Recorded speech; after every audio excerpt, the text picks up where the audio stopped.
Loïc Macosso, 45 ans. Je dirige le groupe Ariès Investissement. Je dirige le Saturday Bootcamp, qui est une association sportive où on aide nos membres à se dépasser et donc à reprendre confiance en eux. C'est la vision, c'est l'audace et c'est le travail. Très tôt, je pense que j'avais 15 ans, je me suis intéressé à l'entrepreneuriat. Je ne savais pas moi-même que j'en deviendrais un jour, mais ça m'intéressait et donc j'ai continué à suivre des parcours entrepreneuriaux. Et puis un jour, j'ai eu la vision d'Ariès Investissement, qui ne m'a plus quitté d'ailleurs. Je me prépare à être ce que je suis aujourd'hui depuis que j'ai l'âge de 15 ans. Donc ça fait 30 ans que j'investis en moi, que je travaille. Mais il y a un moment où il y a un travail dans l'ombre qui se fait et dont on ne parle pas. On en parle après lorsque les fruits apparaissent. L'apprentissage va confronter en fait l'appel que tu as avec la réalité. Est-ce que c'est pertinent de penser comme tu penses? Est-ce que ce que tu veux faire correspond aux attentes de l'environnement, etc.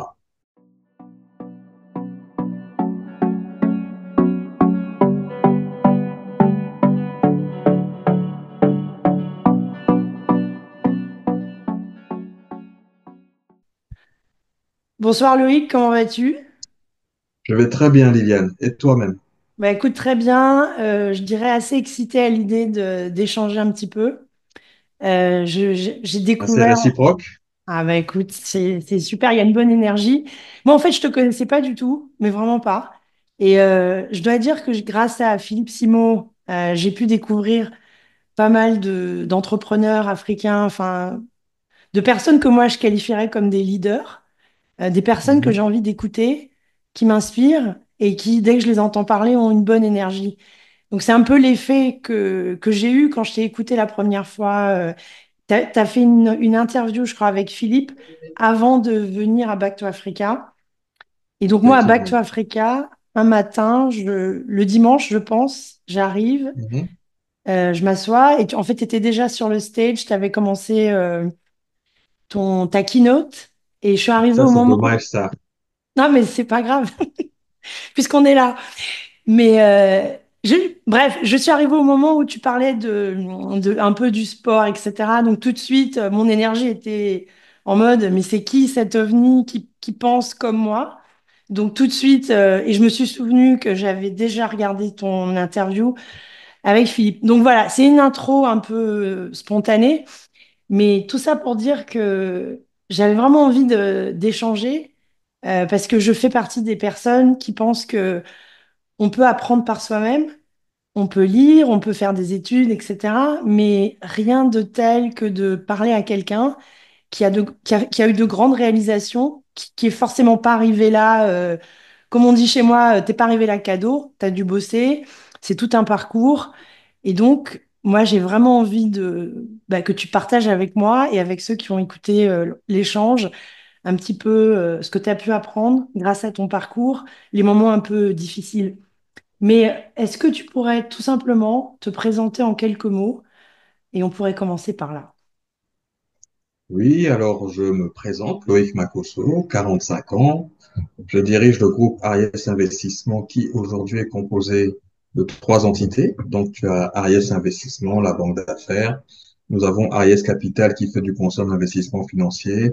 Et puis depuis peu, Ariès Énergie qui a pour vocation de développer des projets immobiliers. Pardon, dans l'énergie, excuse-moi.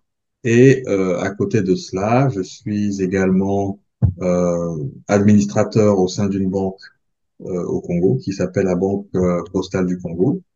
Et enfin, je dirige le Saturday Bootcamp, qui est une association sportive où on aide nos membres à se dépasser et donc à reprendre confiance en eux. Donc voilà ce que je fais. Super, et c'est assez intéressant de voir que quand tu parles de toi et de tes réalisations, tu parles aussi du sport, mais ça, on va en parler, de toute façon, c'est obligé. Euh, Première chose qui me vient à l'esprit, on ne devient pas banquier d'affaires, on n'arrive pas à avoir fait tout ça par hasard. Si tu devais, en regardant ton passé, ton expérience, alors moi je suis un peu un coach holistique, donc je crois que tout est Mhm. lié. Donc, ton expérience personnelle, et quand je dis perso, il y a la famille, il y a le vécu, les amis, tout ce que tu veux. Ton expérience personnelle, donc ça aussi là d'où tu viens, ton parcours en tant qu'étudiant, etc. Tout ce qui a fait qu'aujourd'hui, selon toi, tu es là où tu es. Qu'est-ce qui te vient à l'esprit? Qu'est-ce qui a permis que je sois là où je suis, c'est ça? Mhm. C'est la vision, c'est l'audace et c'est le travail. Ok. Voilà, et c'est pour ça que chaque fois que on m'interroge sur les clés de la réussite, je cite toujours la vision, l'audace et le travail. Pourquoi la vision? Parce que très tôt, je pense que j'avais 15 ans, je me suis intéressé à l'entrepreneuriat. Je ne savais pas moi-même que j'en deviendrais un jour, mais ça m'intéressait et donc j'ai continué à suivre des parcours entrepreneuriaux. Et puis un jour, j'ai eu la vision d'Ariès Investissement, qui ne m'a plus quitté d'ailleurs. Et après, effectivement, il a fallu sortir de sa zone de confort. C'est là qu'intervient l'audace, parce qu'il faut prendre des décisions. Et enfin, c'est le travail. C'est énormément de travail. Toi, tu disais que tu n'entendais parler de moi que maintenant, mais j'ai 45 ans, donc ça fait 45 ans que je vis. Et en fait, je me prépare, quand je fais un retour en arrière, je me prépare à être ce que je suis aujourd'hui depuis que j'ai l'âge de 15 ans. Donc ça fait 30 ans que j'investis en moi, que je travaille. Ouais, Voilà.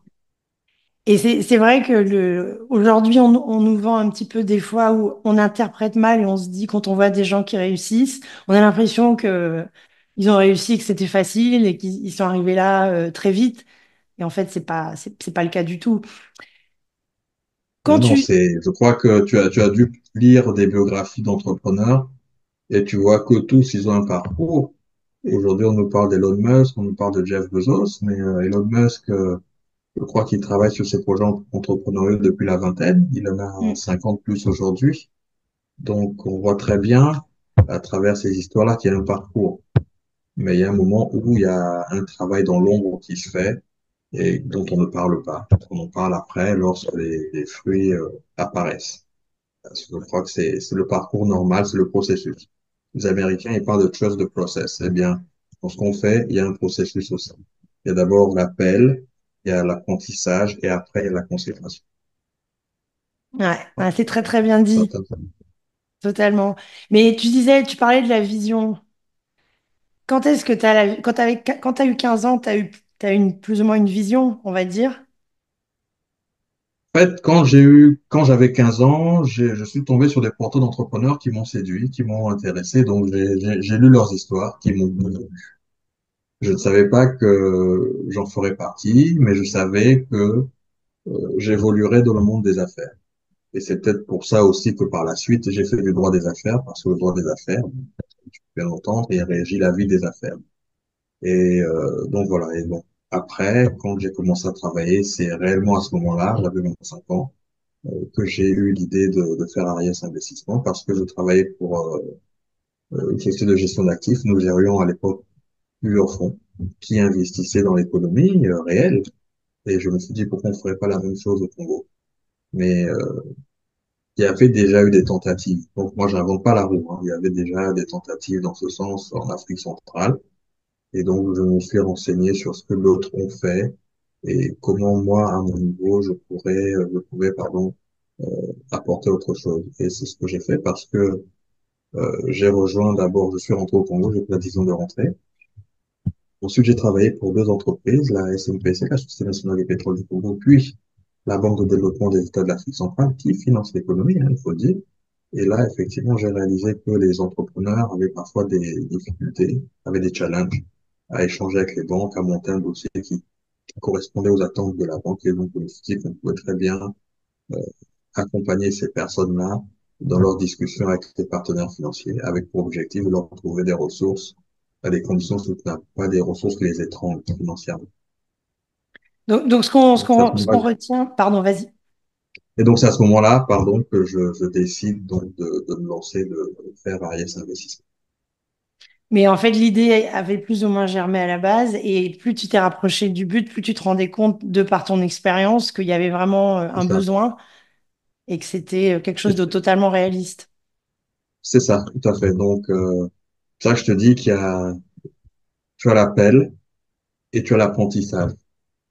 Euh, L'apprentissage va confronter, en fait, l'appel que tu as avec la réalité. Est-ce que c'est pertinent de penser comme tu penses? Est-ce que ce que tu veux faire correspond aux attentes de l'environnement, etc. Et donc, l'apprentissage, il est long, hein, parce que c'est très long, parce que tu vas vivre des expériences qui te conforteront ou pas Mm. dans l'idée que l'on a, que tu peux avoir. Et donc, pour moi, ce passage-là en entreprise, c'était l'apprentissage, et qui m'a permis justement de confronter, en fait, ce que je voulais faire avec la réalité. Donc, proposer quelque chose qui réponde aux attentes du marché. Et donc, j'écoutais une de tes interviews dans laquelle tu parlais un petit peu de ton expérience quand tu étais en France. Et enfin, moi, j'ai pas étudié longtemps en France, mais à l'époque, moi aussi, je suis pas toute jeune, j'ai 47 ans. À l'époque, enfin, franchement, quand Ah, on... tu les fais pas, hein. C'est On gentil. te dandise de moi, hein. Mais Ça doit être le sport, ça. ça doit être le sport. Non, c'est les jeunes. Comme on dit, black can't crack or black doesn't crack, I don't know.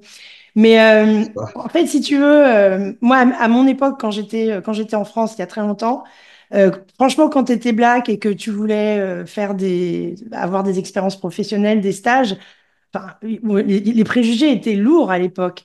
Et quand j'ai écouté un de tes entretiens dans lesquels en fait tu expliquais que déjà t'as une expérience en télémarketing, je crois, de mémoire. Mhm. Et Oui, c'est ça. puis après, de fil en aiguille, tu as fait un stage où tu as travaillé dans une banque.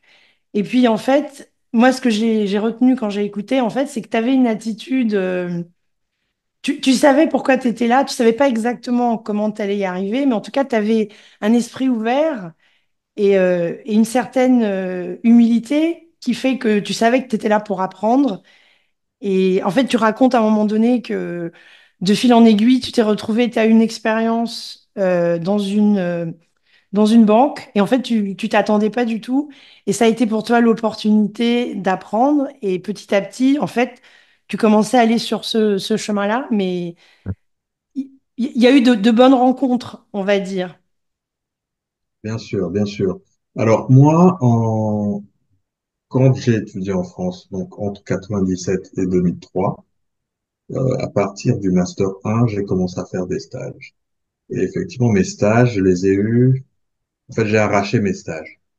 Il y a un stage, notamment, où j'ai appelé le cabinet d'avocats, en l'occurrence, et parce que j'étais lassé de recevoir des réponses négatives. Je leur ai dit, écoutez, je suis désolé de vous appeler, mais moi, j'ai envie de bosser. Voici ce que je sais faire, et j'aimerais vous rencontrer. Et donc, la personne a été attentive à ma requête, et donc, c'est comme ça que j'ai eu mon stage. Et donc, mes stages en cabinet, parce que quand j'étais en master 1 et 2, j'ai fait des stages en cabinet d'avocat et c'est comme ça que je les ai eus. C'est pas en écrivant, j'ai appelé. Et il y a même un deuxième stage où après j'ai été recommandé par mes précédents maîtres de stage. Donc c'est comme ça que j'ai évolué. Ensuite, effectivement, lorsque je finis mes études en 2003, je cherche du boulot, donc j'écris naturellement à beaucoup d'entreprises et j'ai des réponses négatives. Et un jour, je m'adresse à une agence d'intérim qui me dit qu'il cherchait des gens, qu'elle cherchait une personne qui avait des connaissances juridiques. Je dis, bon, j'ai quand même 5 ans, j'ai comme 5 ans d'études derrière moi. Je crois qu'à ce stade, on ne parle plus de connaissances, mais en fait, le monde de l'emploi nous apprend l'humilité. Hein, le monde de l'emploi nous apprend l'humilité. Lorsque nous étions en master, on nous disait qu'on aurait des boulots, qu'on serait bien payé, etc. Mais la réalité était tout autre. Il y a une forte compétition, vous n'êtes pas les seuls.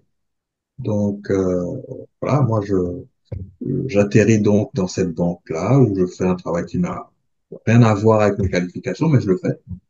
Et puis un jour, à la banque, il y a une soirée et je rencontre un monsieur. Lors de cette soirée-là, on discute et il me demande ce que je fais à la banque. Donc, je lui dis ce que je fais et il me donne mon profil. Je lui dis que j'ai fait du droit des affaires. Et là, il me dit, ah, mais écoute, c'est très bien. Au quatrième, il y a une filiale qui recherche quelqu'un qui a ton profil. Et donc, c'est comme ça, en fait, que j'ai mon premier contrat de travail. C'était un CDD, mais c'était mieux que l'intérim déjà. Donc, c'est comme ça que j'ai mon premier contrat de travail et c'est là, fil du temps, que la vocation, que Ariès Investissement voit réellement le jour. C'était pour moi à ce moment-là. Donc, des expériences sur le coup, Cela peut surprendre, mais quand je me retourne, tout ceci m'a servi. Si je n'étais pas arrivé à la banque en tant qu'intérimaire, bah, je n'aurais sûrement pas été recruté euh, par cette filiale-là qui faisait de l'asset management. Donc, au départ, c'est un peu frustrant, mais c'est un process. Je crois que Dieu ne se trompe pas lorsqu'il, lorsqu'on a une vision, bah, il organise les circonstances. Et dans mon cas, bah, c'était les circonstances qu'il avait prévues. Une vision, mais aussi un état d'esprit, une certaine humilité. Enfin, moi, je vois, je donne des cours dans une école de business à l'heure actuelle. Et je dis souvent aux jeunes, en général, ils sont en première année, ils ont 18, 19 ans.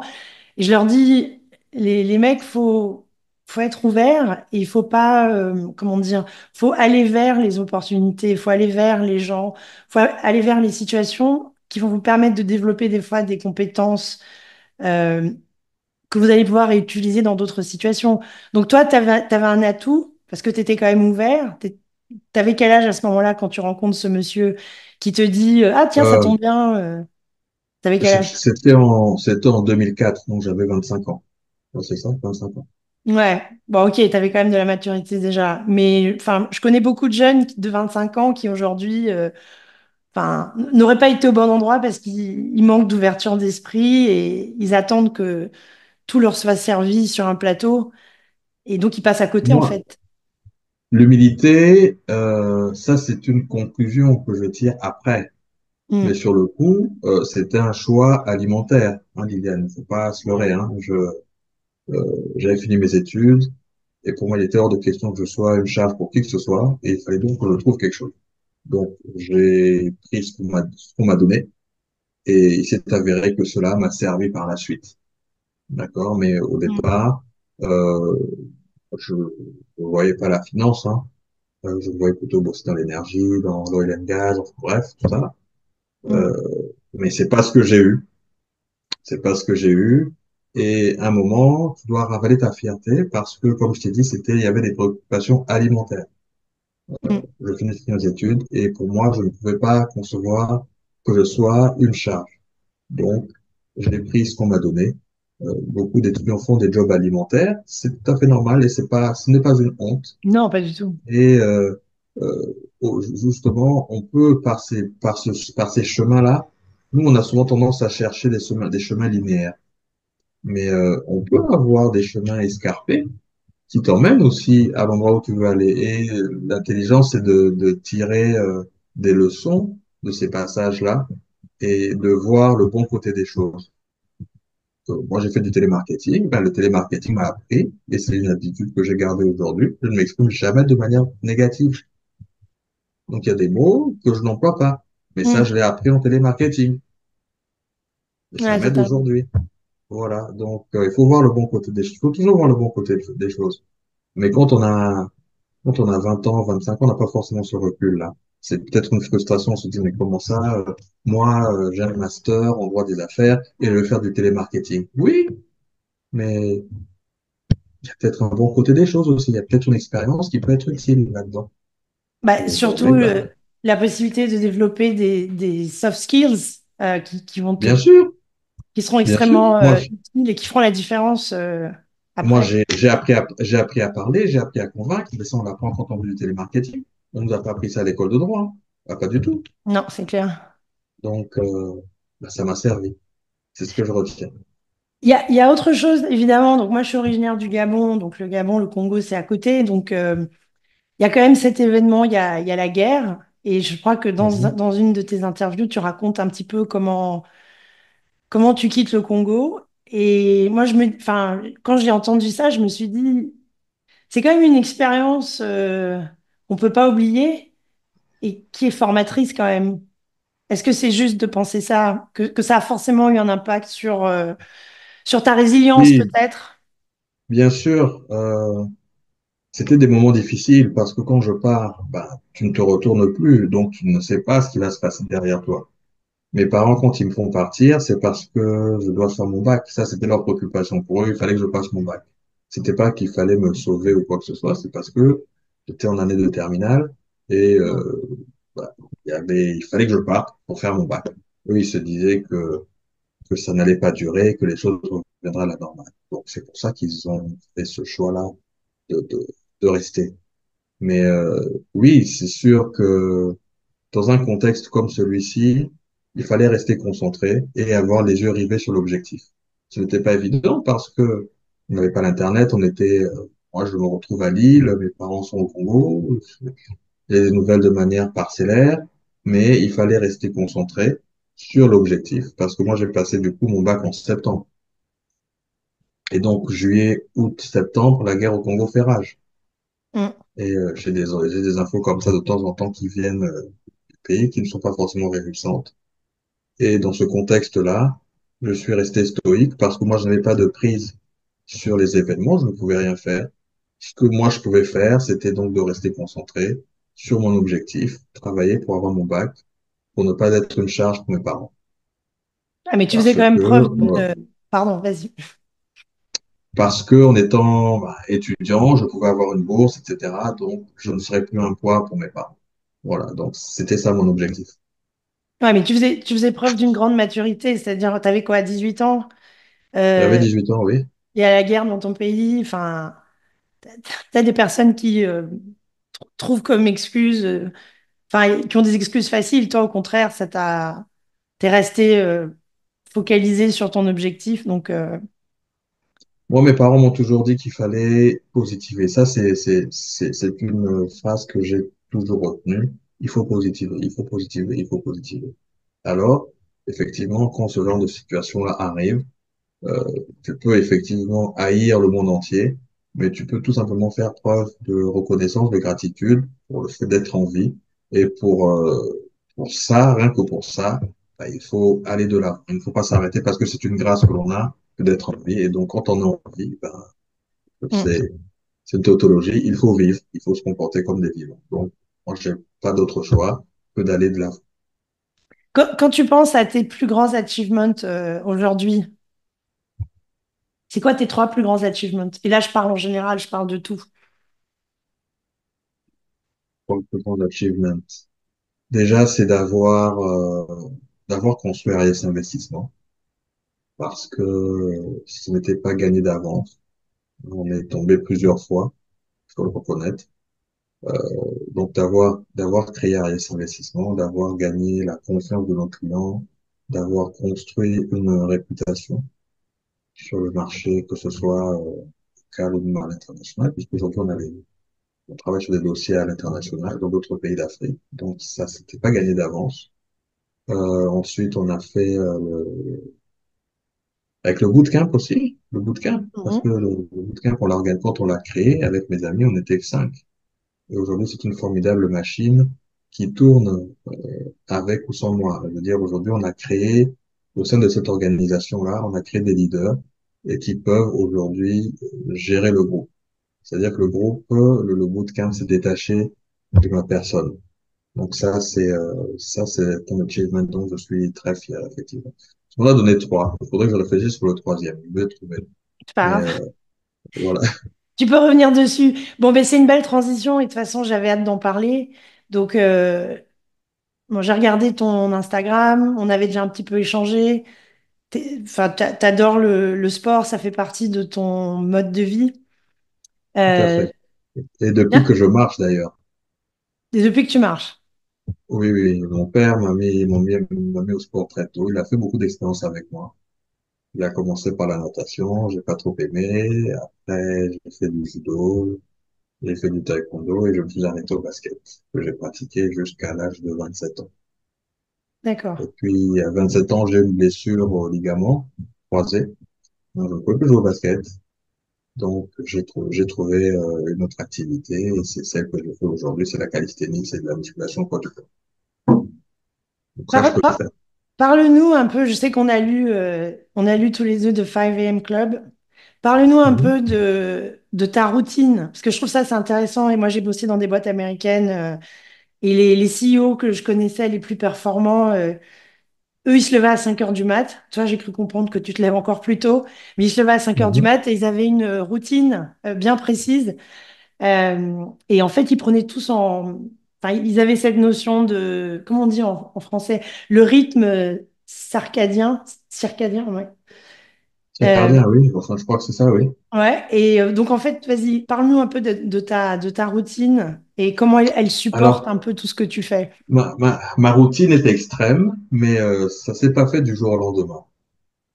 J'ai pour défaut, quand quelqu'un fait quelque chose que j'apprécie, bah, j'essaie de faire aussi bien que lui, si ce n'est mieux que lui. Et en l'occurrence, pour cette routine-là qui consiste à se lever tôt, c'est il y a Régis, d'abord, Régis c'est mon associé, Mhm. il est pasteur, et donc lui, il a pour habitude de se lever très tôt. Et donc il m'en a parlé, je lui dis, no way, je peux pas faire ça. Il se levait à quelle heure, lui? Lui, il se levait à 3h30, 4h, pardon. Il se levait tôt pour prier, pour méditer, etc. Et moi, je dis, no way, je peux pas faire ça. Et ma femme aussi faisait ça, se levait à 5h. Je dis, non, no way, ça, je peux pas faire. Ah, ta femme se levait à Et 5 heures déjà. Elle le faisait déjà. oui, elle aussi. Ok. Oui, oui, elle le faisait déjà. Et je dis, non, ça, je peux pas faire. Donc, tu vois, pensée limitante, hein, quand tu nous tiens. Mm. Et j'ai quand même relevé le défi. Moi, j'adore relever les défis. J'ai relevé le défi. J'ai commencé donc à me lever à 5 heures. C'était il y a combien de J'ai temps? commencé- C'était en 2016, je crois. 2016. Ok, ça fait quand même un moment déjà. 2000. Ouais, ça fait un moment. J'ai commencé à me lever à 5 heures. Et donc, pareil, pour faire la même chose que lui, pour prier, pour méditer et faire du sport aussi. J'ai un ami qui m'avait également parlé du fait de faire du sport le matin. Il s'appelle Tommy. Donc, il regardera le podcast, il se reconnaîtra. C'est lui qui m'a parlé de faire du sport le matin. Donc, j'ai commencé à faire ça. Et un jour, je discutais avec le pasteur de l'église où j'allais. Il me disait, c'est bien de faire du sport le matin, mais il faudrait que ce soit équilibré. C'est-à-dire que tu dois consacrer autant de temps à ton travail physique qu'à ton travail spirituel. C'est de ça dont on parle. Donc, il me dit, en gros, si tu fais 1 heure de sport, tu dois faire 1 heure de méditation. Mais vu que je fais le sport de 5h30 à 6h30, quand tu calcules, qu'est-ce qu'il faut? Ben, il fallait reculer l'heure du réveil. Et donc, je l'ai emmené à 3h30. Alors, mes yeux s'ouvrent à 3h30, c'est vrai, mais je quitte le lit en général vers 4h, au temps de me réveiller en fait. Je suis déjà, enfin, quand il est 3h30, je suis déjà en mode éveil. J'ai fini de dormir. Et donc après, je peux commencer à prier, méditer. J'aime bien lire aussi le matin parce que c'est un moment, il n'y a pas de bruit, j'écoute, j'ai la chance d'entendre encore les oiseaux le matin. Donc je les entends le matin, c'est un réel plaisir. Ça me permet de me retrouver. Donc du coup, vers 4h45, là, je me prépare pour aller au sport. Donc je quitte chez moi à 5h. Là où on s'entraîne, c'est à 20 minutes de la maison. Et donc, en fait, il faut que je parte de chez moi à 5h, 5h10 pour commencer effectivement la séance à 5h30 et la terminer à 6h30. Mais aujourd'hui, c'est une habitude et moi, ça ne me pose plus de problème. Alors, j'ai lu beaucoup de commentaires en disant que oui, que c'est dangereux pour la santé. Moi, j'écoute mon corps. C'est-à-dire que quand il est fatigué, ben, il me le dit et je l'écoute. Donc, je lui donne du repos. C'est pour ça que s'il faut que je fasse une sieste à midi, ben, je le ferai, je n'ai pas de honte à le faire. Donc, j'écoute mon corps et pour l'instant, il ne m'envoie pas de signal en me disant que mon rythme est extrême. Je me couche tôt, donc je dors suffisamment d'heures, mais alors, moi, je suis contre les dictats, hein, parce qu'on va vous dire, oui, il faut dormir 8 heures. Oui, mais personnellement, je n'ai pas besoin de dormir 8 heures. Donc, je dors moins, ça ne fait pas de moi quelqu'un de déséquilibré ou de particulièrement nerveux ou irritable. Bien au contraire, je suis assez zen, mais c'est grâce à la routine que j'ai mise en place qui me permet de tenir. Mais une fois de plus, moi, je j'ai pas de problème avec le sommeil. Quand il faut dormir, je dors. Je dis, par exemple, les week-ends, euh, je peux dormir samedi et dimanche. Je peux faire des siestes de 2 heures, 2 fois 2 heures, ça fait 4 heures. Donc, donc voilà. Tu Mais récupères. je pense avoir une vie équilibrée. Et donc, tu parlais Euh, de ton bootcamp que tu as lancé. oui. Aujourd'hui, donc quand tu as commencé, vous étiez combien? Aujourd'hui, vous êtes combien? C'est quoi la mission en fait derrière de tout ça, de ce bootcamp? Alors, quand on a commencé, nous étions cinq. On était un groupe de cinq. On a commencé, hein, si je me souviens, on appelle Saturday Bootcamp parce qu'on a commencé un samedi. Et donc avec des amis, mais également ma petite sœur aussi, on a les deux s'entraîner le samedi. Donc on a commencé à le faire. Et puis un jour, on s'est fixé avec des amis, on a constaté qu'on avait la bedaine qui poussait là. Hmm. Et donc on a décidé de se lancer un challenge qu'on appelait à l'époque le Liboumou Challenge. Alors Liboumou en lingala, ça veut dire le ventre. Donc l'idée c'était de faire ça pendant, bon, comme c'était extrême déjà, hein, faire du sport à 5 heures et tout. Et on avait décidé de le faire pendant 3 mois. Et on l'a fait pendant 3 mois. Et puis après, on a vu qu'il y a des gens qui passaient parce que à Brazzaville, mais je pense que c'est pareil à Libreville aussi ou dans d'autres capitales africaines, il y a quand même des gens qui font du sport le matin. Donc, on a commencé à tracter ce public de sportifs. Il y avait des jeunes, des moins jeunes qui nous ont rejoints. Et aujourd'hui, en moyenne, c'est 50 à 60 personnes qui s'entraînent tous les matins et de toutes conditions physiques, de toutes conditions sociales. C'est vraiment un brassage et c'est ça qui me plaît parce que, autrement, il y a des personnes que je n'aurais jamais rencontrées. Bien que c'est ce que moi j'ai à faire en tant que chef d'entreprise et j'aurais pas forcément eu l'occasion de rencontrer des étudiants qui se posent des questions. Et le fait qu'on se croise là le matin, ça permet des échanges sans barrière parce qu'on est tous en short. Et donc, Hmm. on se parle et si on peut inspirer d'autres aussi parce que nous faisons, parce que nous sommes, ben c'est tant mieux. Mais encore, on a fait le bootcamp, c'était vraiment pour faire un travail mental sur nous. D'ailleurs, au bootcamp, on dit que c'est la tête qui commande. Hmm. C'est-à-dire que bah, les orteils ne vont pas faire quelque chose si la tête n'a pas donné l'ordre. C'est aussi simple que cela.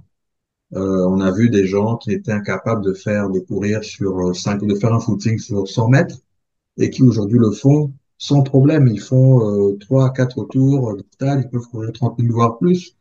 Et ça, justement, c'est des petites victoires comme ça qui permettent d'avoir confiance en soi. Moi, ça c'est mon expérience personnelle aussi. Je me souviens qu'il fut un temps où je faisais de la muscu. Et un jour, je suis allé en salle et j'ai un ami qui me dit, ah, mais Loïc, essaye de pousser 100 kilos. Je lui dis, mais non, moi, je peux pas. Il me dit, mais comment tu peux dire que tu ne peux pas alors que tu n'as pas essayé? Il me dit, ok, viens, je me mets derrière, je vais t'assister. Et j'ai poussé 100 kilos. Et à la fin, il me dit, mais au fait, tu sais, moi, j'ai juste posé mes mains, mais c'est l'effort, c'est toi qui l'as fait. Et donc ça, c'est un effet sur ta tête parce que tu dis, mais au fait, je peux faire des choses, mais j'ai des pensées tellement limitantes que je me restreins moi-même. Et moi, c'est ce que m'a permis le sport et c'est donc cette expérience-là que j'ai voulu partager avec d'autres aujourd'hui. Tout bootcampeur, après peut-être un mois, tout le monde peut faire des pompes. Hmm. Ça, c'est notre exercice de base. Tout le monde doit être capable de faire des pompes et c'est le cas. Tu as des enfants de 8 ans qui font des pompes et tu as des personnes de 70 ans. Ma mère, elle a 72 ans plus. Je peux t'envoyer une photo, elle fait ses pompes correctement. Ah, ça, c'est impressionnant. Quand même, une femme Ah oui, d'une certaine génération qui fait des pompes, c'est quand même écoute, chouette. je l'entraînais au bootcamp et donc tous les matins, quand son planning le lui permet, ben, elle est là aussi. Elle ne travaille peut-être pas forcément avec la même intensité que nous, mais elle travaille. Et elle se tient droit aujourd'hui parce qu'elle fait du sport, elle a une bonne hygiène de vie. Et donc voilà, je veux dire, on a tous des pensées limitantes. Et Complètement. notre challenge, c'est de les vaincre, ces pensées limitantes-là. Parce on est tous dotés d'un potentiel et qui parfois ne s'exprime pas parce qu'on a des pensées limitantes. Et il faut les vaincre. C'est ça notre challenge. Si aujourd'hui, on veut construire une Afrique qui gagne, bah, il faut des gens qui puissent exprimer leur potentiel sans limite. Mais donc, en Parce que fait, nous, en pardon, Afrique, vas-y. on est bridé. En Afrique, on est bridé. Hommes comme femmes, d'ailleurs, on est souvent bridé. Et ça étouffe la créativité de certains ou certaines. Donc, Alors, grâce attends. au bootcamp aussi, Ouais. les gens se découvrent leur potentiel et ils deviennent, comme on dit, des athlètes du quotidien. Donc, j'aime beaucoup ce que tu dis et je pense que c'est extrêmement important de creuser. Donc, moi, je vais te faire un peu en mode coach, ce que je fais avec mes clients, ce que je t'entends, en fait, quand je t'écoute, ce que j'entends, c'est que finalement, au début, il n'y avait pas forcément une mission précise, c'était juste de faire du sport avec un groupe de personnes et puis de se remettre en Oui, avec forme. mes amis, tout Voilà. à fait, Et puis finalement, sans vous en rendre compte, vous avez commencé à créer un mouvement, ça a tout à commencé à fait. grossir, à grandir. Et là, vous avez réalisé en fait que c'était bien plus que ça, en fait, que comme vous, en fait, vous étiez à l'origine, l'idée c'était de travailler sur le corps, mais finalement, vous très vite, vous avez compris que vous travailliez sur votre mindset parce que vous faisiez des trucs que vous faisiez jamais. Vous levez à 5 heures, vous levez à 4 heures, vous levez à 3 heures, grand, petit, enfin tout le monde. Et là, vous vous êtes dit sûrement à un moment donné, mais waouh! Et en fait, là, vous voyez des gens qui pouvaient pas courir avant, qui courent maintenant, et le mouvement en fait est devenu quelque chose de, ben, en fait, vous encouragez la transformation pas juste physique, mais mentale. Et donc là, Mental, tu parles en fait de toutes les croyances qu'on a tous, les pensées limitantes. Maintenant, c'est vrai qu'en Afrique, moi, même du Gabon, euh, quand tu fais un truc un peu différent ou que tu restes pas sur le chemin, les gens ont tendance à te dire, ah non, non, non, c'est pas bon, mais non, mais tu peux pas. Mais... Et moi, pareil, avant que je devienne personal trainer, à un moment donné, j'ai réussi à faire du bench press et de soulever 80 kilos. Mais je pensais pas que mhm, à, je sais pas quel âge j'avais, j'étais beaucoup plus jeune, je serais capable de le faire. Et en fait, aujourd'hui, quand je m'entraîne à 47 ans, je m'entraîne, je suis 3 fois plus fit que des gamins de 25 ans. Mais souvent, les bien gens se sûr. disent, j'ai 45, j'ai 47, j'ai 50 ans, donc je peux pas. Question, t'as dit un truc intéressant, t'as dit en Afrique, on est bridé. Est-ce que tu peux Mhm. m'en dire plus? Ben oui, on est bridé, c'est-à-dire que les parents, je vais te donner un exemple, les parents nous mettent à l'école, ils nous disent, voilà, tu vas avoir tu vas faire tes études, bah, tu vas te trouver, soit tu intègres la fonction publique, soit tu vas rejoindre une grande entreprise. On te parle pas d'entrepreneuriat. Personne. Ceux qui font de l'entrepreneuriat, je parle du Congo, ceux qui on appelle opérateurs économiques ou autres d'ailleurs, ce sont des gens qui, pour beaucoup, et ça n'a rien de péjoratif, beaucoup ont arrêté l'école très tôt. Et donc, ils se sont retrouvés commerçants, ils ont fait du business. C'est pas le schéma. Et donc, au Congo, pendant une période, jusqu'à très récemment, faisaient du business, entre guillemets, ceux qui avaient arrêté leurs études. Hmm, Tu vois? Donc, ça, c'est des pensées bloquantes aussi. Donc, les parents, ils vont vous pousser, vous pousser, vous pousser à faire même des doctorats. Doctorats, franchement, bref, je ne vais pas donner mon avis là-dessus, mais voilà, on a beaucoup de doctorats en Afrique, mais in fine, c'est pourquoi? Tu vois? Parce que on nous a mis dans la tête le culte des études. c'est Mais vrai. les études, on les fait, il faut que ça corresponde à un objectif. Pourquoi tu vas faire un master en droit des affaires? Pourquoi tu fais pas le doctorat? Moi, j'ai fait le master en droit des affaires parce que je me destinais à être juriste d'affaires. Et pour être juriste d'affaires, il fallait passer par là. S'il fallait faire un doctorat, je l'aurais fait. Mais je ne serais sûrement pas allé faire un doctorat si c'était pas utile, tu vois. Mais donc, oui, on est bridé. On va vous dire qu'un homme doit faire ceci, une femme doit faire cela. Celui qui sort du chemin tracé, bah, c'est un iconoclaste, c'est un fou, etc. Donc, il faut vaincre ça. Tu Hmm. sais, je me souviens qu'une fois, ma petite sœur, quand elle était enfant, elle avait plein d'énergie. Une fois, elle a grimpé dans un arbre. Il y a quelqu'un qui lui dit, ah non, non, non, non, non, non, non, non. Ne monte pas dans un arbre parce que si tu es une fille, si tu grimpes dans un arbre, l'arbre ne va plus produire de fruits. Bon, oui, mais tu vois, c'est quand je te parle de brider, c'est des choses aussi simples. Est-ce qu'on peut imaginer ça? On parle d'un arbre, mais il y a des phrases encore plus terribles. Il y a des phrases encore plus terribles qu'on dit aux enfants pour les bloquer. Mais c'est pas fait intentionnellement, malheureusement. Hmm. C'est pas fait intentionnellement, mais ces phrases-là, quand on vous les répète à l'envi, ben, elles finissent par vous bloquer. Non, complètement. Et donc, on va croire qu'au Congo ou au Gabon, on va croire que quand on a réussi sa vie, quand on est dans la haute fonction publique, Complètement. Ou, on a réussi sa vie quand on est en entreprise. Ou pour les femmes, moi, si tu veux, enfin, ça, c'est ça qui est dur, je trouve, en Afrique. Après, je sais pas qu'est-ce que ta femme dirait si elle était parmi nous, mais moi, je me souviens, bon, je vis à l'étranger depuis, enfin, j'ai quitté le Gabon il y a très, très longtemps, mais je suis rentrée une année, en 2008, je crois, 2007-2008, je suis rentrée au Gabon et j'ai été embauchée par le groupe CFAO. Et en fait, j'étais Mhm. responsable d'un un magasin qui s'appelle Electra et qui fait de l'importation de meubles, etc. Donc, on bosse avec les expats, etc. Avant moi, c'était une Européenne, une Française. Et donc, moi, j'arrive là et tout. Bon, au Gabon, en tout cas, je vais parler que du Gabon. Il y a quand même pas mal de préjugés. Quand tu es une femme métisse, et en plus, Donc là, j'étais directrice du magasin. Et je me souviens d'un Gabonais qui est venu, qui connaissait mes sœurs, quand il m'a vu dans le bureau de la directrice, il est venu, il m'a dit, ah, c'est toi maintenant qui est la patronne ici? Donc j'ai dit non, enfin, je suis pas la patronne, disons que voilà. Et il me dit, mais en gros, il m'a demandé avec qui j'avais eu des relations Mhm. physiques pour avoir ce poste-là. Et moi, je me suis dit, pas du tout. J'ai fait 3 stages chez eux et j'avais une bonne réputation, on va dire, au sein du groupe. Ils me connaissaient et j'étais au lycée français avec les enfants des Français qui bossaient dans cette boîte-là. Donc, ils me connaissaient de réputation. Tu vois, j'ai eu le stage et après, j'ai eu un job. Mais on m'a dit tout de suite que forcément, j'avais couché avec quelqu'un pour avoir le poste ou parce qu'on a ce côté-là. Oh, mais c'est parce que t'es métisse, vous les blancs, les machins. Donc, on a beaucoup de pensées limitantes qui font que il y a des lourdeurs quand même, hein. C'est difficile.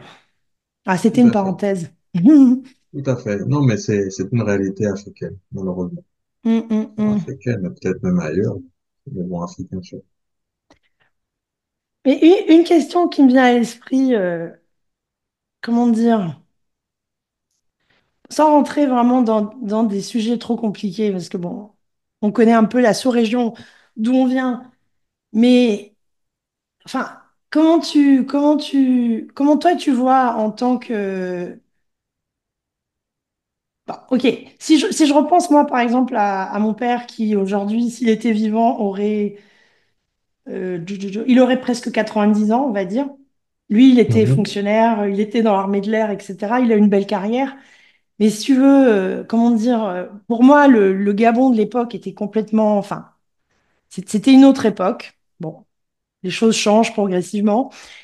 Mais en termes de business, est-ce que tu dirais que en tant qu'entrepreneur africain, est-ce que tu sens que il n'y a pas de limite, que tu peux faire, tu peux développer, tu peux grandir ton entreprise, ton business, atteindre les sommets que tu souhaites atteindre comme tu pourrais les atteindre ailleurs? Est-ce que c'est pas des pensées limitantes qu'on a des fois en se disant, ouais, mais quand tu veux faire du business en Afrique, c'est compliqué. J'aimerais vraiment avoir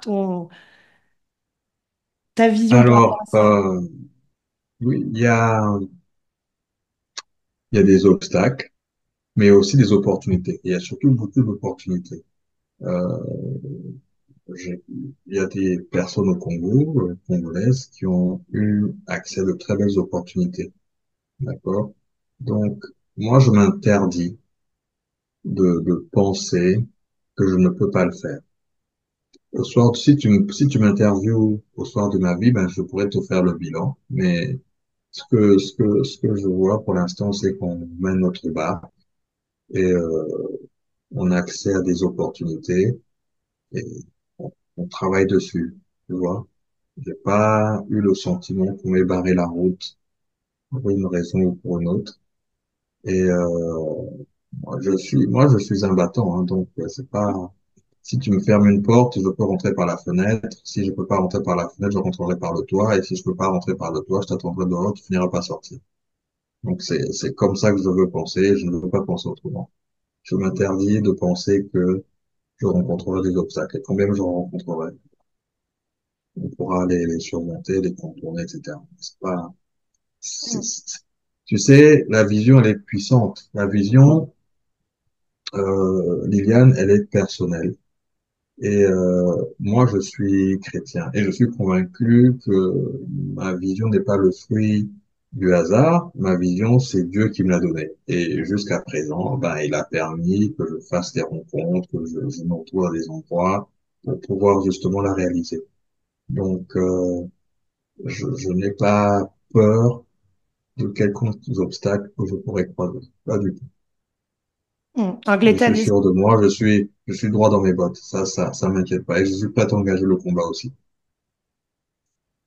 formidable. Voilà.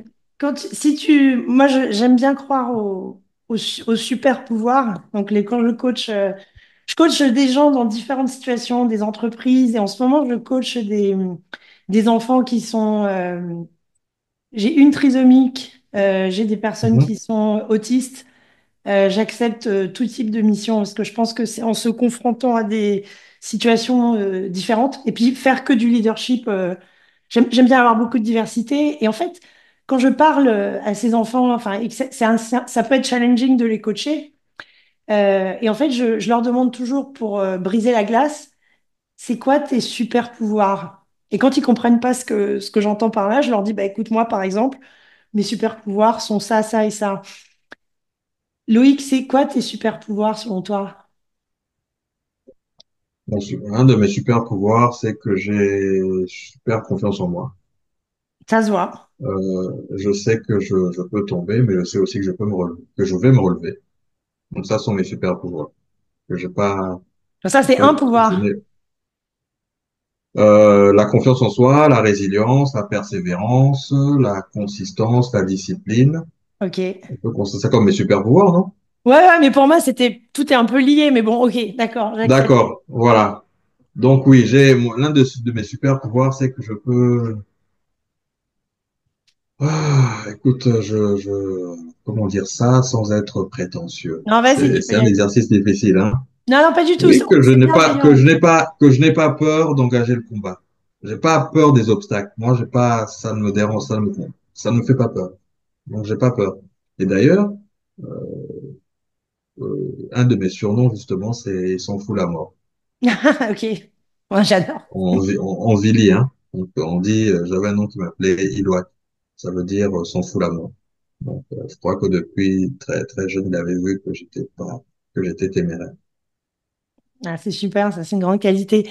Et la vie de famille dans tout ça, parce que finalement, tu bosses beaucoup, t'as quand même un rythme intense, enfin c'est l'impression que tu donnes. Comment tu gères la vie de famille, femme, enfant? Bon, une journée dure 24 heures, n'est-ce Mm. pas? Je mets un point d'honneur à rentrer chez moi quand même à 18-19 heures pour savoir ce qui se passe dans la maison quand même.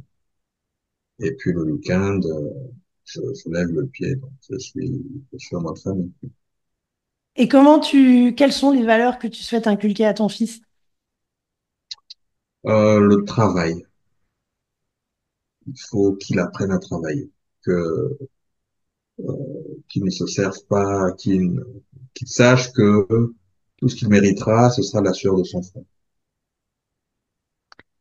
Question, quand on a des parents qui ont vachement réussi, pour les enfants, on peut avoir une certaine pression finalement. Il y a quand même une exigence. En tout cas, moi, je sais que dans ma famille, moi, je l'ai ressenti comme ça. Il y avait une exigence de bien faire, d'être sur le bon chemin, le chemin qui convient, même si après, on peut faire ses propres choix. Comment tu vas faire parce que forcément, ton fils te voit forcément comme quelqu'un de charismatique qui doit beaucoup Mhm, l'inspirer. Il doit forcément te regarder avec beaucoup d'admiration. mhm. Comment tu fais pour que quand ils grandissent, que ce soit que du positif et pas une pression d'être à la hauteur, parce que tout le monde peut pas monter un Alors, business comme papa, forcément. alors, mon fils, la prière que j'ai faite pour lui, c'est d'être excellent dans ce qu'il choisira de faire. Voilà. Donc, moi, je fais Ariès. J'ai pas prévu qu'il dirige la boîte un jour. C'est pas dans le plan. Donc, lui, qu'il vive sa vie et qu'il la vive bien. Et moi, en tant que parent, ce que je lui dis, c'est d'aimer le travail, d'aimer l'excellence et d'être honnête, d'être correct avec les gens autour de lui, de faire preuve d'humilité et de toujours apprendre, apprendre, apprendre, apprendre. Et surtout, c'est d'être excellent dans ce qu'il choisira de faire. Voilà. Donc après, s'il veut faire du business, qu'il fasse. S'il veut pas en faire et qu'il veut faire autre chose, c'est pas pour autant qu'il m'aura déçu parce qu'il fera pas du business comme moi. Pas du tout. Les enfants de Michael Jordan ne sont pas des basketteurs, hein. Ah, je sais pas, je suis pas, mais si tu le Bon, dis. je suis pas. Ben oui, regarde, Non. tu vois, hein. Donc, le plus important, c'est les valeurs que l'on lègue. Après, chacun peut construire sa vie. Moi, mon père ne fait pas de business, hein. Mm. Euh, voilà. Moi, c'est une voie que j'ai choisie. Il y a personne qui s'est mis en travers de mon chemin pour me dire que je devrais faire autre chose à la place. Et donc, je n'ai pas ce droit-là non plus de dire à ma descendance que doivent faire ce que moi je voudrais qu'ils fassent. Pas du tout. Ah, C'est ça me juste qu'ils soient revient. bien dans leur peau, Ouais. soient bien dans leur peau et ce qu'ils choisissent de faire, qu'ils le fassent bien, voire très bien. Il y a quelque chose, j'ai failli oublier d'en parler et j'avais vraiment, j'avais trouvé ça magnifique dans ton entretien. Je pense que c'était avec Philippe. Et en fait, Mhm, à un moment donné, il me semble hein, que tu racontais un petit peu tes débuts. Tu disais que quand tu t'es mis à ton compte, bon, déjà ta femme t'a soutenu, entre guillemets. bien sûr, Donc oui. voilà, Oui, elle a soutenu. tu expliquais que c'est une affaire de couple et même si en Afrique, ça peut surprendre. Enfin bref, en couple, vous Mhm, décidez ce que vous faites, quel est votre projet en fait. Donc ça, je trouvais ça extrêmement intéressant parce que bon, enfin moi je vais au Gabon, le poids de la famille, de l'environnement, enfin c'est très très lourd et souvent les gens sont pas libres de faire ce qu'ils veulent. mhm, Sans entrer trop dans les détails, moi c'est une histoire un peu familiale. J'ai toujours été frustrée par mon père parce que il avait une grande famille et il passait son temps à... Il était plus maître de lui-même et de ses décisions, à mon sens. Et je peux parler comme ça parce mhm, qu'il est plus là. Mais donc ça, j'ai trouvé ça formidable dans ton entretien. Et à un moment donné, tu dis, tu expliques en fait que tu devais te rendre en France, je crois. Tu devais voyager. Et tu dis à mhm. Philippe, en fait, que ce sont tes amis qui sont cotisés et qui ont acheté le billet. Et là, Philippe te dit, waouh, Oui, mais, c'est pas tous les amis qui font ça. Et là, tu as une réponse que j'ai adorée. Tu lui as dit, bah, c'est que les gens n'ont pas les bons amis, en fait. Vous n'avez pas les c'est bons tout. amis. Changez d'amis. Bah oui, changer d'avis. Ouais. Mais si tu Moi, veux, oui. c'est pas si. Enfin, les trois quarts des gens n'ont pas cette. Peut-être n'ont pas choisi les bons amis. Peut-être, des fois, on a des amis qu'on s'est fait quand on avait 14 15 ans. Aujourd'hui, si on les rencontrait pour la première fois, on serait plus amis à eux.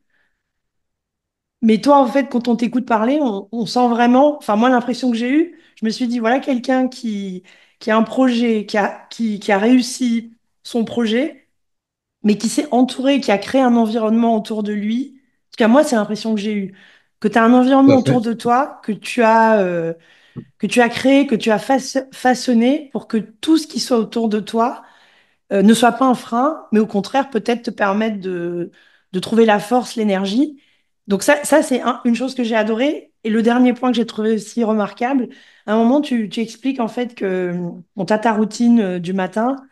Et quand tu vas au boulot, je pense je sais plus si c'est entre 7h et 8h ou 8h et 9h, tu es dans ta voiture et en fait, tu parles à tes amis le Mhm, matin avant d'aller au boulot. Et pareil, j'ai écouté ça, je me suis dit, mais c'est formidable. En fait, tu gardes un équilibre, tu fais ton sport, tu fais ta méditation, tu lis, donc tu apprends tous les jours.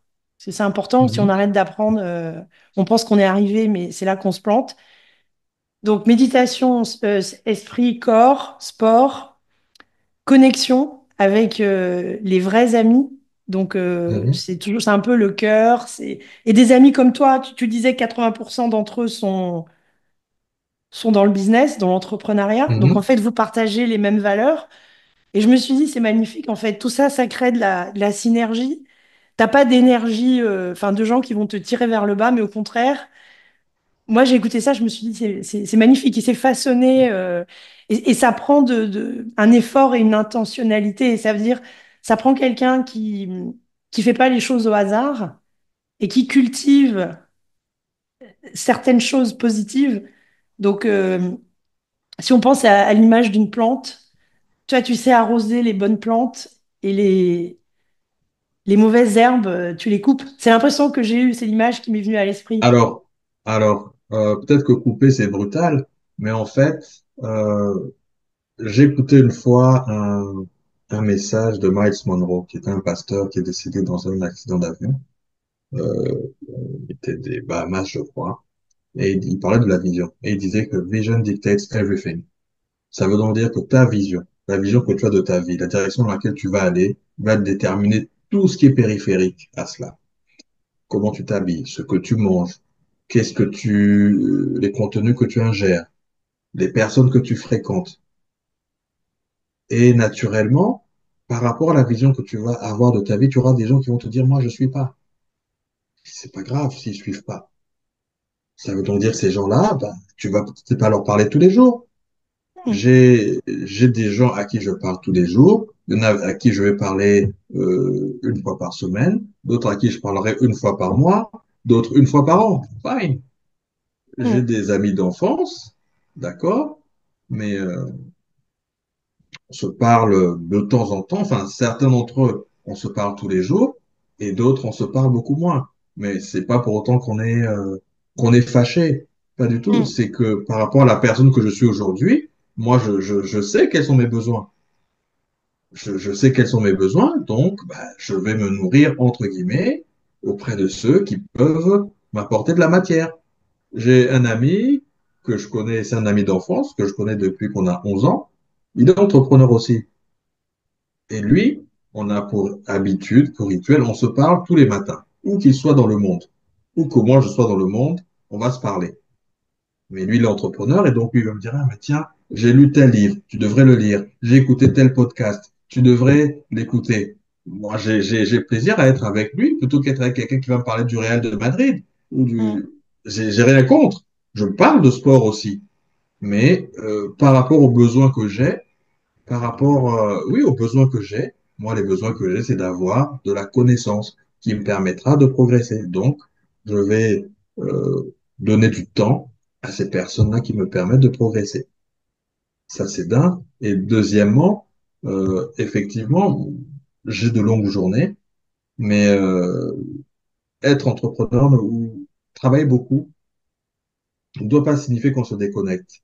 Et j'ai un auteur que j'aime bien, c'est peut-être que tu connais, le général de Villiers, qui était chef d'état-major de l'armée française, Je l'ai jamais et lu, qui mais j'ai dit, toujours voulu lire ces bouquins. Il faudrait que voilà, et qui dit que l'agenda doit être aux ordres.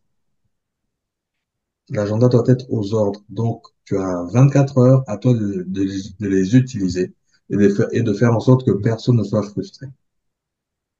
Donc, effectivement, je pars du principe que le matin, entre 7 heures et 9 heures, c'est le créneau que je consacre à mes amis, à ma famille. J'appelle ma mère, j'appelle mes soeurs, j'appelle mes amis, c'est là qu'on se parle. Et je leur ai dit, d'ici vous m'appelez après, ben, il se peut que je ne puisse pas répondre parce que je serai occupé à faire autre chose. Donc, si on doit se parler, ben, c'est là, Hmm. c'est pendant ce créneau-là, ou alors quand je rentre le soir entre 18 et 19 heures.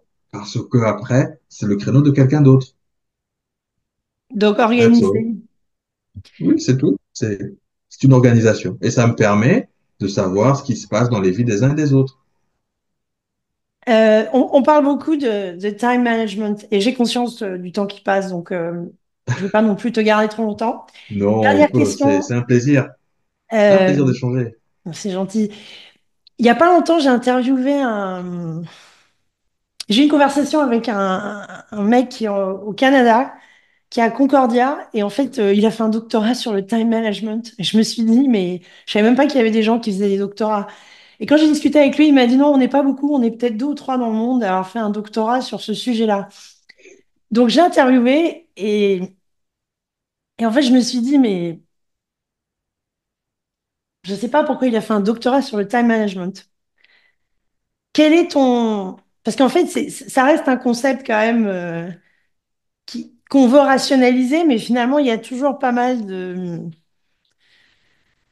C'est pas complètement rationnel, c'est pas complètement objectif, parce que ça va dépendre de plein de choses, ça va dépendre de ce que tu valorises, de ce qui est important pour toi dans ta vie, dans ta journée. Est-ce que tu as des principes, enfin j'ai une idée par rapport à tout ce que tu nous as expliqué, mais quels sont tes principes à toi par rapport au time management? Et quand je dis ça, je pense à tout, pas que ton boulot, ta manière de gérer ton temps en général.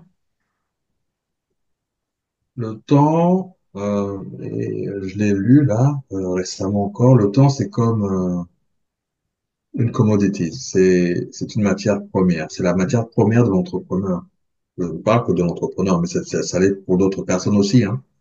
Mm, Et c'est comme, imagine que chaque jour, on te donne 86 400 $ et qu'on te dise qu'à 23h59, tu dois avoir utilisé tes 86 400 $. Parce que de toute façon, tu ne peux pas les cumuler. mhm, Comment tu fais? 86 400 $, c'est 86 400 secondes. C'est ce qu'on a tout au long d'une journée. Comment tu utilises ça? Alors, certains vont dépenser, d'autres vont investir. Donc, moi, j'ai choisi d'utiliser mes 86 400 $ en investissant. Investir, c'est quoi? Ça peut être investir sur moi, ça peut également être investir sur les autres, c'est-à-dire donner de son temps à d'autres personnes aussi qui peuvent en avoir besoin, mais sûrement pas des activités, je ne veux pas employer ce mot-là parce que ça peut être mal interprété, mais allez, je me lance, des activités futiles, d'accord? Aujourd'hui, par exemple, mais ça c'est moi hein, qui le veux, mais mhm. chez nous on n'a pas la télé. Un appareil qui s'appelle télé, il n'y a pas ça dans notre salon. Pourquoi? Parce que, et ça remonte à, ça fait 4 5 ans hein, qu'on a supprimé la télé depuis la période de Covid. Tous les jours, tu as des nouvelles anxiogènes. Voilà, il y a X personnes qui sont mortes aujourd'hui, surtout pendant le Covid, là, tous les jours, tu as un décompte. Mm. Après, on va te parler de la guerre en Ukraine. Après, on va te parler de la guerre, des attentats de Boko Haram ou de la guerre en RDC, etc. Bref, moi, j'ai pas besoin de savoir ça tous les jours. Je sais qu'il y a des gens qui meurent tous les jours. Mm. C'est fine, period, comme vous dites. Donc, à un moment, je me dis, bon, est-ce qu'on a besoin d'une télé? J'ai posé la question aux enfants. Ils m'ont dit, bah, écoute, nous, de toute façon, nous, on n'est pas là. On est à l'école, on a nos activités. Donc, la télé, on n'en a pas besoin. Donc, aujourd'hui, on n'a pas de télé. Et on n'est pas plus malheureux que ceux qui en ont une. Bref, donc, on n'est pas plus malheureux. Et aujourd'hui, justement, moi, le temps que j'ai, ben, je l'utilise pour apprendre. Mais je peux apprendre de manière ludique aussi. Hein. J'ai pas forcément besoin d'ouvrir un livre et de taper 30 pages tous les soirs sur la finance d'entreprise, mais je peux regarder des documentaires sur YouTube. Ça me détend, mais en même temps, j'apprends quelque chose. Donc alors comme pour répondre à ta question, comment j'utilise le temps? Pour moi, le temps, c'est un asset et je dois rentabiliser le temps qui m'est donné tous les jours. Donc, je dois faire des choses et me dire, tiens, à la fin de ma journée, je dois être capable de dire ce que j'ai fait et à quoi ça m'a servi. Donc, mais j'ai pas toujours été comme ça. Je l'ai appris aussi. Hein. C'est avec l'expérience. Hein. J'ai appris. J'ai pas quand j'étais plus jeune, je n'avais peut-être pas forcément ce raisonnement-là, mais aujourd'hui, c'est comme ça que je vois les choses. Mais ça m'équilibre aussi. Complètement. Ce qui est intéressant, enfin, ce que je retiens de ce que tu as dit, c'est que le temps, c'est une commodité, c'est un investissement. Tu investis sur les Non, choses. alors le temps, tu peux le consommer, n'est-ce pas? Donc c'est comme si on te donnait une somme d'argent que Mhm. tu peux soit consommer, soit investir. Toi, tu Tu consommes l'investis. comment? Moi, je préfère l'investir. Tu consommes comment? Quand tu regardes un match de foot à la télé, c'est de la consommation. Mm. D'accord? Quand tu vas t'enquiller des bières, aller danser, etc., c'est de la consommation. Sur le coup, tu vas être content, mais fine, tu consommes. Tu Mm. retires rien du fait d'être allé en boîte ou d'avoir bu des bières. Et ou alors, tu peux investir, c'est-à-dire utiliser de telle sorte que ben, tu auras appris quelque chose. Tu auras fait du bien à quelqu'un parce que tu lui auras consacré de ton temps. Donc, j'allais en venir. En fait, je faisais un récap et après, j'allais te demander de clarifier quels sont tes gros centres d'investissement par rapport à ton temps? L'éducation? Quoi d'autre? Oui, l'éducation, ben, j'ai investi sur moi quand je fais du sport, par exemple. Donc oui, Mhm. ça c'est pour mon corps. Donc tu as l'éducation parce que j'acquiers des connaissances techniques, etc. J'investis entre guillemets dans mon mindset. Donc j'essaie de développer des habitudes qui vont m'être utiles. Je fais ce travail spirituel là aussi pour les croyances, hein, Ok. parce que ça aide. Tu sais, je dis pour moi, quand je sors, c'est comme si je jouais une finale de la Coupe du Monde. La finale de la Coupe du Monde, elle se joue tous les 4 ans, au foot, n'est-ce pas? Donc, si tu te loupes là, tu n'auras pas forcément l'opportunité de revenir après. Donc, il faut que, à la fin de ta journée, bah, tu sois content de ce que tu as fait. Que tu, Moi, je fais une liste de tâches et je coche tout ce que je fais. Donc, en fin de journée, je dois pouvoir me dire, j'ai fait ce que j'avais prévu de faire et je peux passer à autre chose. Parce que mon premier adversaire, c'est moi-même et je dois être content de moi. Je dois être content de ce que je fais. Je n'attends pas que X ou Y me juge. C'est moi Mm. qui, je me juge moi-même en me disant, ah non, mais là, t'as pas assuré. Et je peux avoir ce recul-là pour me dire que sur telle chose, j'ai pas assuré. Il faudrait que je corrige ça la prochaine fois. Donc, je, je me livre en permanence un match contre moi-même. Ben, il faut que le bon côté de moi remporte le match. Parce on a tous nos challenges, hein. Faut pas croire, on a des démons aussi contre lesquels il faut se battre. Et justement, il faut empêcher que ceux-ci, parfois prennent le dessus. Bah alors là, tu tends une perche, je suis obligée de la saisir. C'est quoi mes démons, c'est ça? Ah ouais, c'est obligé, je suis obligée de poser la question. Ah, ben écoute, parfois, on peut être tenté de procrastiner. Ça, c'est un démon, ça. Mhm. Ouah, Hein? tout le monde fait ça, c'est humain. Ah oui, mais écoute, c'est humain, mais justement, quand tu procrastines, là, ça peut te coûter cher aussi. Ça t'a déjà coûté cher? Oui, ça m'a déjà coûté cher. Par exemple, tu te dis que tu dois aller voir quelqu'un de très cher et tu le fais pas. Tu te dis j'irai le voir demain, j'irai le voir après-demain et puis le jour où tu décides d'aller le voir, la personne est décédée. Par exemple, Mm. tu vois. Donc quand je dis les bons côtés de soi, si tu es quelqu'un de bienveillant, ben veille à toujours l'être et ne te laisse pas déborder par d'autres aspects de ta vie. Par exemple,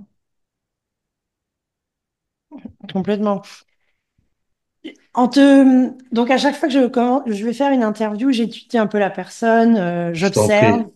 Donc je suis allée sur ton Insta, je regarde un peu ce que tu postes sur Bon, il n'y a LinkedIn. pas beaucoup de choses hein, sur mon Insta, hein. Ah si, il y a du potentiel. Enfin moi, mon Insta n'est pas terrible non plus, je dois travailler dessus, donc je peux pas trop Mhm. juger. Mais j'ai vu donc récemment, je pense que t'as dû faire un talk dans une école Oui, récemment. oui, oui, tout à fait. Et donc, bon, là, je me rends compte que tu fais l'exercice, tu es généreux, tu acceptes des interviews, etc. Quelle est l'importance pour toi de la transmission et quel est ton objectif quand tu vas parler justement à ces jeunes gens, à ces étudiants? Parce que tu es intentionnel, quand tu investis ton temps dans quelque chose, c'est que forcément, il y a un outcome que tu cherches. Qu'est-ce que tu Bien recherches quand sûr. tu fais ça? Euh, je veux donner à cette jeunesse-là, je veux leur donner les moyens de réussir, je veux leur donner les moyens de s'assumer, et surtout, je veux que nos jeunes combattent leurs pensées limitantes, parce qu'il y en a beaucoup, ça fait un ravage terrible de notre environnement, de notre communauté. Et oui, donc c'est principalement ça, c'est de leur dire que vous pouvez être des personnes que vous voulez être. Et pour ça, il faut que vous soyez prêts à payer le prix. Il y a un prix à payer. Et moi, quand je leur parle, je leur dis, ben, le prix à payer, c'est travailler. J'ai 45 ans. Moi, j'aurais aimé entendre certaines choses à 20 ans, à 25 ans, que j'ai pas entendu, que j'ai entendu plus tard. Et donc aujourd'hui, ben, j'essaie d'être ce grand frère-là bienveillant qui partage son expérience auprès des plus jeunes pour qu'ils ne fassent pas les mêmes erreurs que moi. Parce que j'ai fait des erreurs aussi, bien sûr. C'est quoi Donc, tes erreurs? je prends les perches hein, que tu tends. Ah oui, bien, il n'y a pas de souci. Je veux dire, mes erreurs, c'est qu'il y a des fois où j'ai eu à ne pas prendre des décisions et après avoir des regrets. Euh, Parfois, j'ai pas forcément bien géré l'argent que j'ai eu. J'aurais peut-être pu mieux l'investir. J'aurais pu l'investir, par exemple, ça j'ai pas fait. Donc oui, oui, c'est pas des erreurs dramatiques. Mhm. Ça va coûter un bras, mais voilà, ce sont des erreurs et que tu sais, en Afrique, il y a beaucoup de pauvreté autour de nous. Mhm. Mais la pauvreté, à mon avis, elle est principalement mentale. Je te parlais de Amen. pensée limitante. Elle est principalement mentale. Et justement, quand moi je parle à ces jeunes-là, je leur ai dit que c'est pas une fatalité. Je leur dis que ce n'est pas une fatalité. Au contraire, c'est réversible. Alors, comment on fait pour que ce soit réversible? Ben, il faut apprendre, il faut travailler et Mhm. il faut vaincre ces pensées limitantes-là. Il y a beaucoup de jeunes filles qui pensent que pour coucher, pardon, pour réussir, pardon, il faut Mhm. coucher. Ouais. Ben, c'est de dire à ces jeunes filles-là que si quelqu'un te demande ça, tu dois être capable de lui dire non et que Mhm. c'est pas la fin du monde, que un emploi n'équivaut pas à ta dignité, par exemple. Et ça, il faut le dire aux jeunes parce qu'ils vont rencontrer des gens sur leur parcours, si on ne leur a pas dit, ils vont peut-être Mhm. penser que c'est la norme. Et dis-toi, tiens-toi bien, Liliane, nous, on est en Afrique, on a un continent à construire. Mhm. Euh, L'Amérique, l'Europe s'est construite avec des gens qui avaient un certain mindset, n'est-ce pas? Ben, il faut que l'Asie aussi pareil. Il faut qu'on fasse la même chose chez nous. Alors, on est 1 milliard d'Africains, hein. Je ne vais pas convertir 1 milliard d'Africains. Mais si je peux en changer 2, 3, 4, 5, 10, bah, j'aurais été utile. Ouais, complètement. Voilà. Ouais, non, c'est. Enfin, moi, j'ai interviewé Stanislas. J'avoue qu'il m'a beaucoup, beaucoup, beaucoup inspiré. Euh, je sortirai la vidéo dans quelques mois. Et il y a une chose qui m'a fascinée, en fait, dans l'exemple. Enfin, j'imagine que tu connais son histoire, forcément. Oui. Et moi, la partie que je préfère, c'est quand il raconte. Et là, en fait, ça m'a fait un effet miroir sur moi étant jeune. Et en fait, il raconte bon, il veut lancer son business. Il va voir le régulateur. Et en fait, il essaie d'avoir un rendez-vous avec le régulateur. Et le régulateur rentre dans la salle. Il dit bonjour monsieur, je vous écoute. Et là, en fait, Stan, il comprend que, en gros, il faut qu'il raconte, il fasse son pitch très vite parce que le monsieur n'a pas son temps, vraiment pas. Et donc, en fait, il fait son pitch en 2 minutes, 3 minutes max. Enfin, il fait ça très vite. Et le monsieur le regarde, il dit d'accord, merci, au revoir. Et le gars s'en va. Et si tu veux, quand il raconte ça, je lui dis, mais comment toi, tu t'es senti? Comment tu t'es senti en fait? C'était quoi ton état d'esprit quand tu sors du meeting où en fait tu avais une idée de business, toi ton truc était bien réfléchi, tu le savais, et en fait ce monsieur t'accorde même pas le temps. Et il m'a dit une chose que j'ai trouvé qui est basique mais qui est vraie et à laquelle on pense pas parce que souvent on est dans l'émotion. Il m'a dit, tu sais, lui, pourquoi il devrait me croire? Moi je suis un jeune Africain, je débarque, je dis que je vais faire de la notation, mais j'ai encore noté personne. Et en fait, j'ai trouvé son exemple et son expérience, donc de par sa résilience, mais aussi sa vision et sa Mhm. capacité à ne pas se laisser emporter par les émotions. Et pour moi, et il l'a dit une fois dans une de ses interviews, et je sais pas si tu es d'accord, est-ce qu'on peut dire que nous, en Afrique centrale, je ne connais pas les Ivoiriens, mais nous, en Afrique centrale, on a quand même le sang chaud, on est des impulsifs. Moi, je vais au Gabon, les gens pètent des câbles dans les administrations, dans les trucs, les gens sont vachement dans l'émotion. Et d'entendre l'histoire de quelqu'un qui aujourd'hui est là où il est, mais je trouve que ce qui le caractérise, c'est un grand calme, il écoute, il observe, et il semblerait qu'il avait déjà cette comment dire? Pour moi, c'est une qualité que j'ai pas souvent vue chez de jeunes Africains. Enfin, à l'époque, il était jeune, non pas qu'il soit trop vieux aujourd'hui, mais tu vois ce que je veux dire? Est-ce qu'en termes de mentalité, Moi, je trouve que la mentalité, moi, des personnes que je connais au Gabon qui ont réussi ou qui ont. Il y a quand même une mentalité particulière. On est très impulsif. On considère que tout nous est dû. On a beaucoup d'ego aussi. Ouais, moi, je suis un tel. Moi, je suis. Quand je dis tout ça, qu'est-ce que ça t'inspire? Est-ce qu'il y a du vécu? Est-ce que tu connais des gens comme ça? Enfin, je trouve que c'est un Alors, esprit pauvre qu'on a souvent. oui, on a des caractéristiques communes avec les goûts. Moi, je suis, moi, je suis, moi, je suis.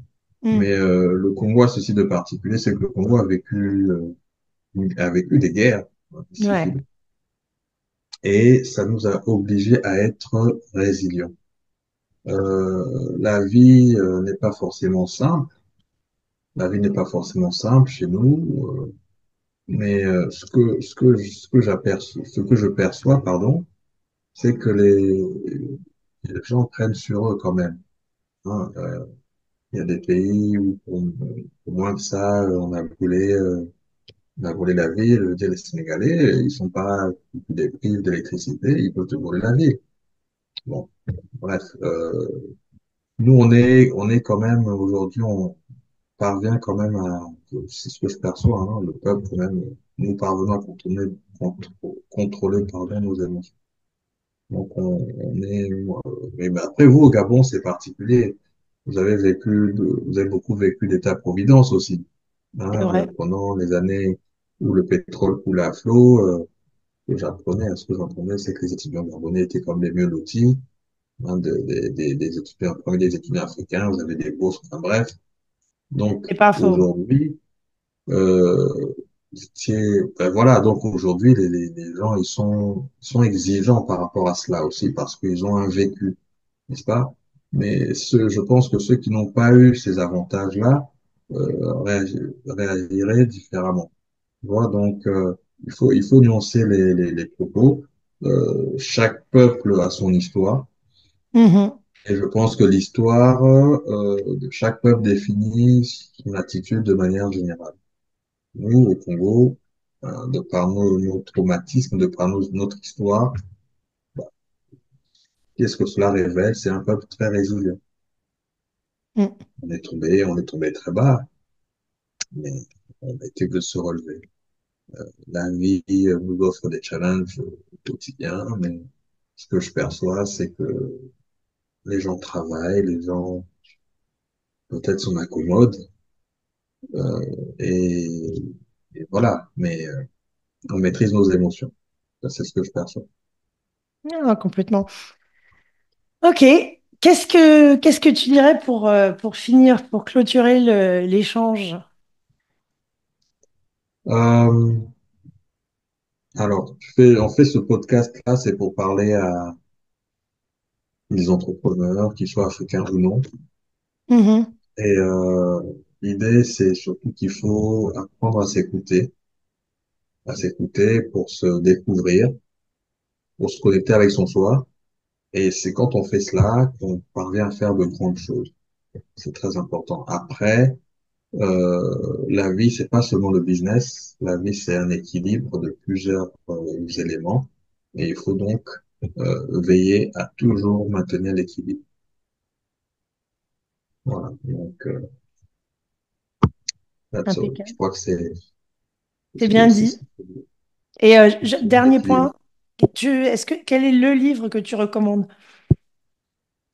Euh, Penser et devenir riche de Napoleon Hill. Think and Grow Rich. C'est le livre qu'il faut must read. Il est indémodable. Je l'ai pas lu, mais il faut que je le lise. Ah, you have to.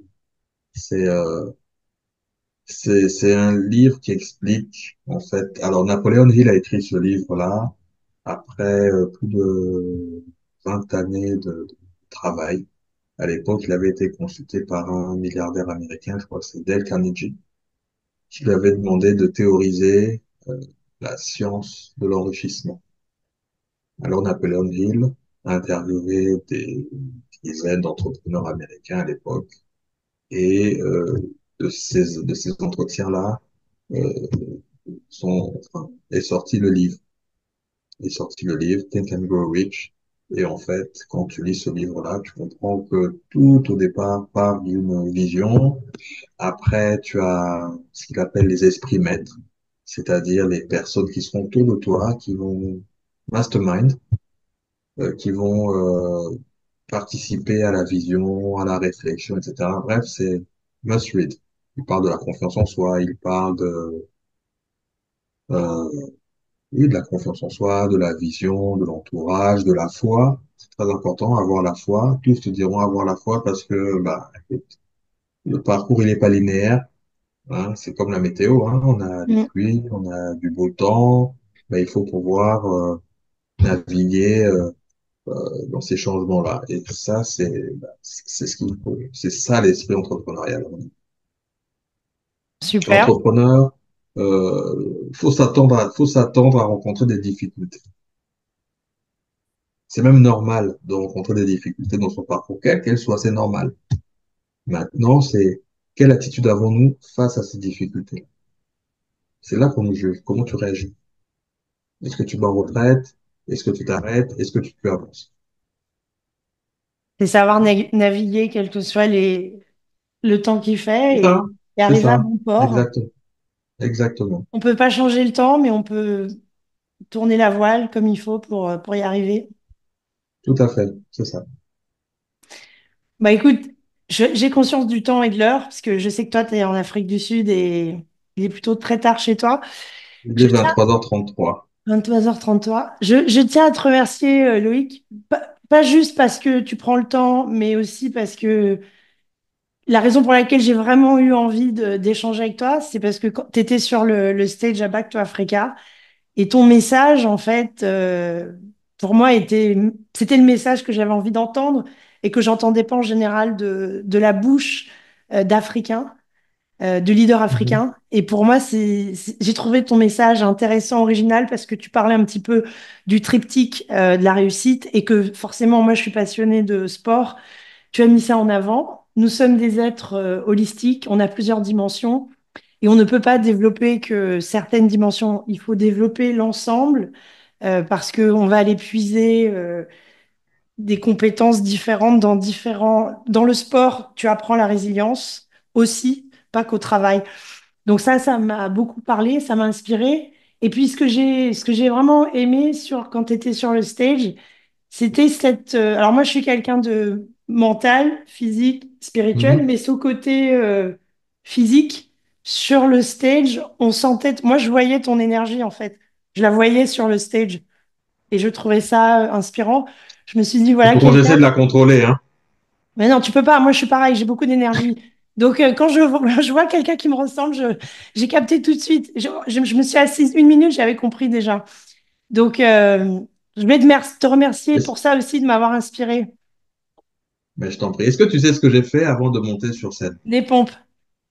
J'en ai fait 60 parce qu'il fallait gérer l'énergie là. Ça m'étonne pas. Et oui, oui, il fallait gérer ça, il fallait gérer. C'est un stress aussi, hein, tu sais. C'est pas, faut, faut être à la hauteur, etc.